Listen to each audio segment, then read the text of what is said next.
everyone, welcome back to World Warship and to Let's Talk US Cruiser Line. Tomorrow, you guys, if you have time and you have the opportunity to play in test server tomorrow afternoon after 6 p.m. my local time. So I will personally be there and trying the new, those ships which I have available. But the reason I would like to say and talk about very fast about this line, it does not, it's not the cup of tea to everyone. Even though you are a cruiser captain, it's some special types of gameplay. It's a little bit more campier, find and hug the islands and stuff like that. And today I would like to say that the US cruiser line will be strong but very dependent of which map they are going to face. So the map will be very, very important. And something else, and this is kind of weird to say, but the US cruiser line, the light one, will have, shall I say, very special types of captains, and for that reason I will actually like to go for the Akizuki. Now, Akizuki's guns are great, however, they are pretty much useless versus anything if you don't have IFHE, which basically means, guys, that you need at least 17 points captain, and this is my build. You really need the IFHE and concealment to make it work. And of course I do have the basic firearm training. What I'm trying to say, guys, and this is very important, 8 and 10 points captain will be not enough for your US cruiser line to do well. You'll basically have very hard to do damage towards some battleship. Let's say the new tier 8 Cleveland, it will face tier 9s and tier 10 battleship. And then what do you do when you don't have IFHE? So what I'm trying to say, guys, very, very, very simple. I urge you to take some premium ships, no matter what ship it's just, and try to level that captain. You need to have a very good high level captain to do well, but also at the same time try to see if the new cruiser line it's your cup of tea.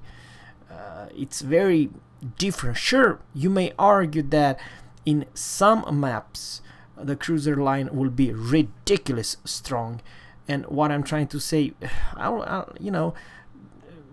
what makes some ship very strong, it's probably the concealment, and I do believe that most of the US cruiser line will have pretty darn good concealment.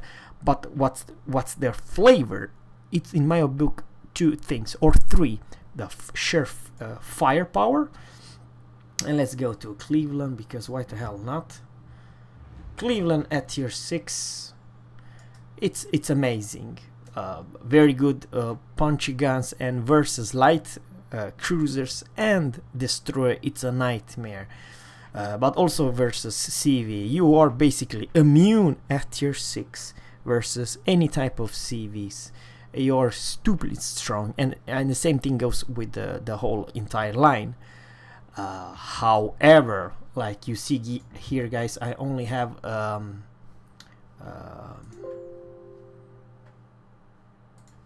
sorry about that, I only have 16 points captain, which basically, sure, you may argue that I can have with 16 points captain IFHE instead.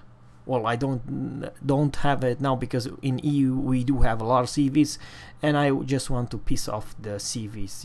It's no flying zone. That's what I'm trying to say. But if you are from NA server, maybe the IFHE you really, really, really need to have to do well. So something else I would like to say, it's that you're not that speed monster. You're not open water cruiser. Matter of fact, in some maps like oceans, you really struggle and you are more or less useless. But there are, this is my last thing I like to say, if your ship is damn strong in one apartment, make it even better. What do you mean, Zerra? It's simple. Well, for that reason I actually would like to go to because I do not have that module, but I'll explain you exactly what I mean. I will go to my Kiev, and there's some few things that I would like to say that oh, apologize about this, guys. Where you are, my Kiev? There's the Kiev.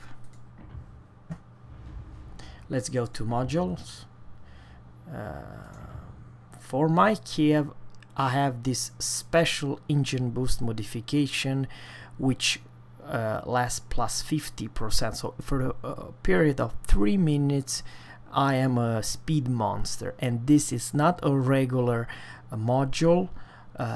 It's the one I received in a container, super container. For US Cruise Line, the best gift you can have is the increased radar.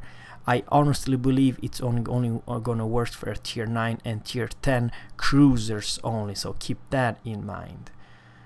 Works only for tier 9 and tier 10 cruisers, but Des Moines today have close to 1 freaking minute in radar, or 55 seconds or something, which basically means, guys, that that destroyer within 9.9 kilometers of range, it's pretty much screwed and doomed. You are the mother of all destroyers. Not quite. There's exceptions, and there it's the Kiev, Khabarovsk, and Udaloy, and the tier 10 Kaba. And those 3 ships in my book are not so much afraid about the US cruiser. I'll explain you why. It's that this let's say Kiev have what, 14.6.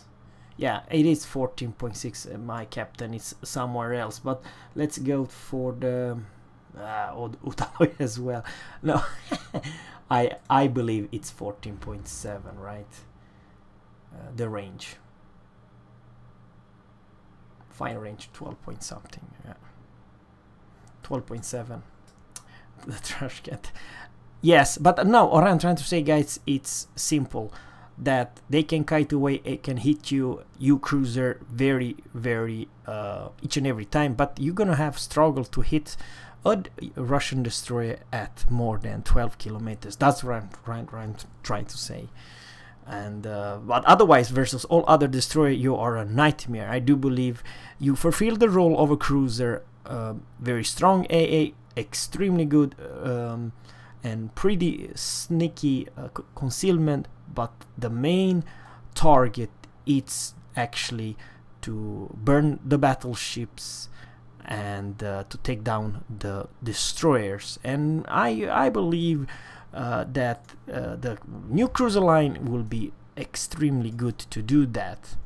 However, if the map are bad, not a whole lot island and not much cover, then you're gonna struggle. So the final word I like to say, guys, that try to test the new US cruiser line, see if it feels your playstyle, because I believe this line will not be enjoyable for everyone. That's what I'm trying to say, and trying to play a different kind of gameplay versus, let's say, German or French cruiser. They are like more open cruisers, open water cruiser. The US cruiser line won't be that. That's all for today, guys. Subscribe to my channel, and always, captains, fair seas, and goodbye.